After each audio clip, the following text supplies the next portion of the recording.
G'day, Goose here from GGSP, and I'm sitting down for a quick play with a unique little indie platformer called Semblance.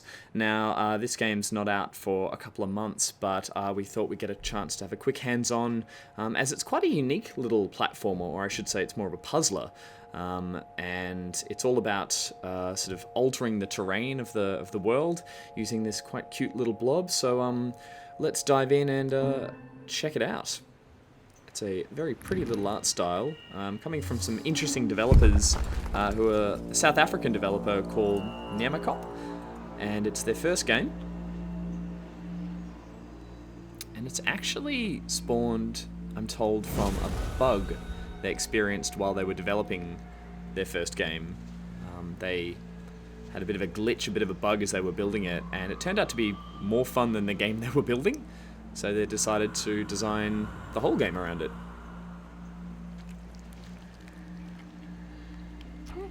Yep. So this is the character you're in control of, a little blob that can leap about. And it's a pretty straightforward, simple platformer to begin with.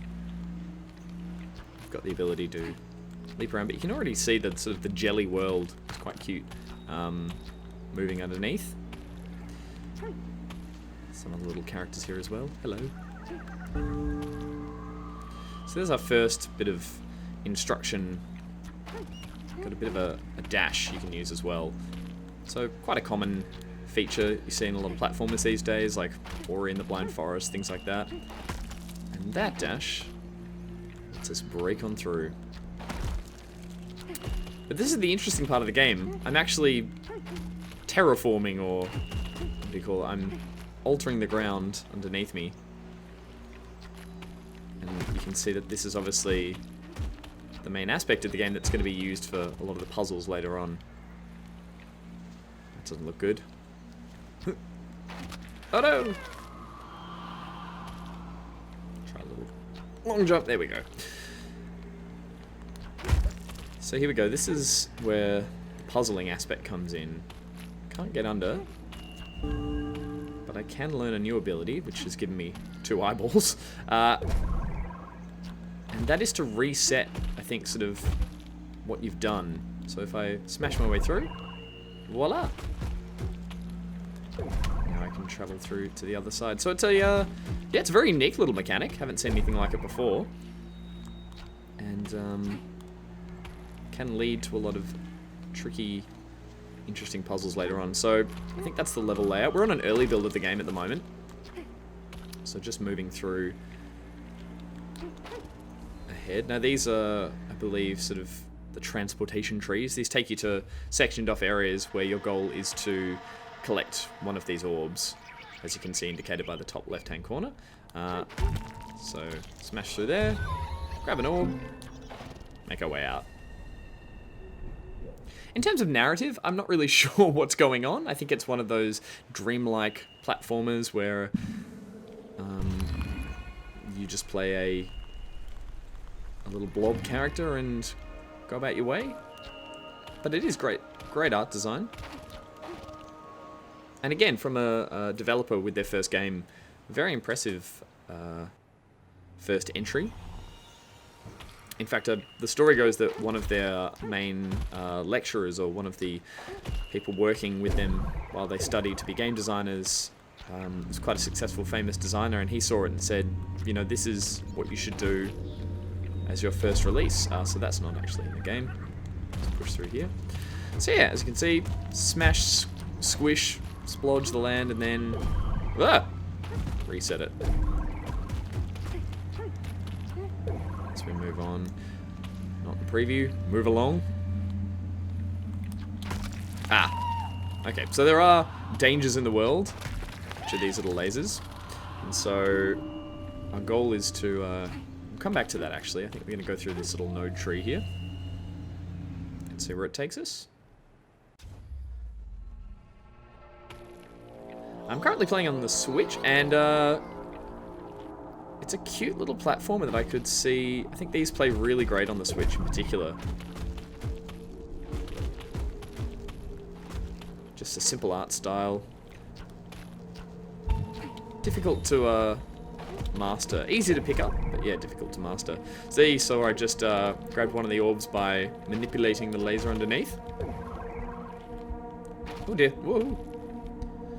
And again, what's going to happen here? If I smash my way up, I'm going to hit the laser. But if I... So you can see the... Well, this purple stuff that has a bit of give to it. That's the stuff you can manipulate. And through we go, avoiding the green kryptonite. And there we have 2 of the 5 orbs, or whatever they are. But they do appear to sort of line up, so if you've missed one, you realise you might have to go back and grab another one. Oh, okay. This is a tricky one. So I can manipulate this section here, but I can't do this solid section here. So I think it's good that they've got that limitation. Otherwise, I think if you could manipulate the whole world, you would spend hours reaching some rather obscure solutions. I don't know if I'm going to be able to make that jump. But gosh darn it, I'm going to try. No, terrible. Oh, hang on. No, I see. We can build our own little island in the middle. It's quite a mind-boggling mechanic. You think once you get past some of these simple sections, it could really open up to some real taxing and brain-scratching puzzles. Can I go up here? I can. Huzzah. So we've got 2 to go. 1 in there. Aw. Assuming that is it. Gonna use our little island technique again. Wow, look at that. Easy. Controls really well, too. It's, he's obviously very sticky, which makes sense. He's a sticky blob. But, very responsive. Now, we can't leave because we've still got 1 magical orb to go. Ah, there we go. And for that one, we're going to have to smash our way down. Like that. And through we go. Oh dear. I'm not sure if I could actually leave this section if I hadn't collected all of them. But again, straightforward level design with some very interesting puzzles in there to keep you on your toes. We've got all of those. And I assume we've rid the tree of some evil green kryptonite-y thing. I'm making it up as I go, but I am enjoying it. Ah, there we go, look at that! So as you move through the game, we are early on, so we're just getting some of the sort of almost tutorial levels, which are just teaching us each mechanic one at a time. And I imagine that they will start layering on those mechanics, so you've got to juggle a few more elements. I don't know if he's... Oh yeah. Collect mosquitoes. Right. So we can manipulate this section here. We can't get through there. Ah! But we can wall jump? Yeah, that looks like wall jumping. Oh, geez. So we'll just... Yes! Squishy wall jump. And we are through. Oh, you really have to stop and think at each one. I guess we'll reverse wall jump our way out of there. Ah! Do I still get it? No, it resets. Okay. That's only fair. Oh, dead again. Okay. There we go. Just climb out of the pit of doom. Freedom. Oh dear. Can't reach it. Okay, so I can't make a squishy wall jump if there is another wall on the other side. There we go. Can't reach that. Oh! Oh. I mean, the controls are a little fidgety. But I think that's in the best interest of the game, because obviously you've got to sometimes squish yourself into some very interesting and unplanned areas that the game doesn't know you're going to try and reach. So it's just as forgiving as it is frustrating, I think, from time to time. Jump out, and we are out of there.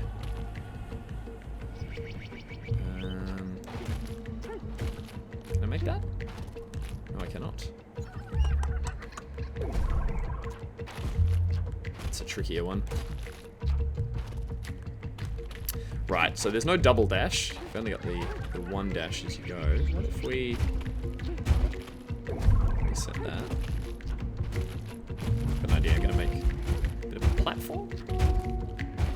I assume the landscape can only be manipulated to a certain extent, otherwise I feel like you could totally break the game. What if we stand on that and jump out? There. There we go. We're through. So just a couple more to go. Ah! I have no idea what that means. Purple guy, green guy. Maybe this is the story? Makes no sense to me. But it's cute. It's very cute. I'm growing attached to a little blob character, Bob the Blob. Oh dear. It's one of those games where you turn up at a puzzle and you just kind of sit there and stare at it until you can work out maybe what you should do. And then we can block the laser, and we can maybe make a little puzzly section here. Sorry, make a platform section, I should say. But doesn't have much give.